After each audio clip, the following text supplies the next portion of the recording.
Юу би жоохон бахта манай гэр бүл жоохон хэцүү байдаг л та. Жоохон дутагдaltaй мөнгөнэ. Тэгээ аав намайг унтахаас өмнө миний төрсний гэрчлэгийг уншиж өгдөг гэсэн. Тэгэл унтцдаг л байсан гэж. Тэгээд одоо ингээд энэ Live from UB comedy бичиж байгаа. Би өнгөрсөн жил яг гэрээхэндээ үзчихсэн байхгүй. Тэгэл аав ээж амар инээгэл тэгсэн чинь би юу вэ? Бичсэн ингэж чадсан штэ гэл. Тэгэл өрөөндөө ганцаар ороод үзсэн UB comedy.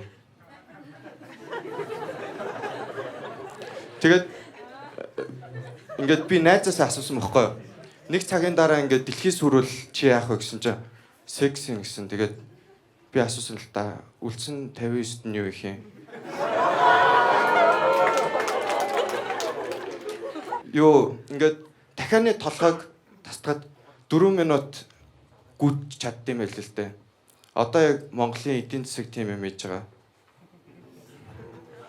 Тэ санхүүгийн хүмүүс байгаа гэсэн тийм. Юу миний бодлоор ингээ Монголын эрүүгийн хууль яг эхлэхдээ хэрвээ баригдвал гэдэг үгнээс эхлүүл амар зөв юм шиг санагдаад байна шүү дээ. Сүүлд Чернобыль гээд сериал үзлээ. Тэгсэн чинь амар юм болсон байл шүү дээ. Тэгээд опохоогоор бүкс арьсан чинь бүксний өвс унтсан байлээ. Ингээд миний бодлоор яг хүн ингээ баг юмн дээр баярлах ёстой. Жишээ нь цалингаасаа сүүлд нэг ажил хийж байгаа цалиа аваад тэгэл 0-ын хитэн цаас аваад тэгэл 0-ын цаасаар л солилоо. Намайг хүмүүс ингээд амар залхуу гэдэг тоххой. Тэгээ би энэ жокны панчлайныг бичээгүй.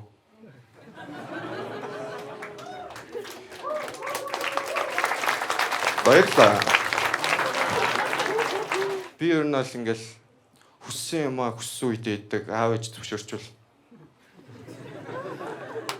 Би одоо ингээд хатганд амьдардаг байхгүй. Тэгээд тийм явган яриа яваад амар сонио.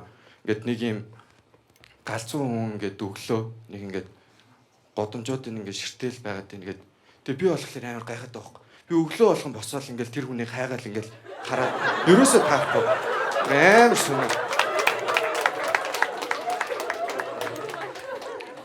Би ингээд машинтай ингээд байжсэн чинь хажууд нэг баахан залуучууд зодтолдоо тэгээд миний машины бураар олцлоо та.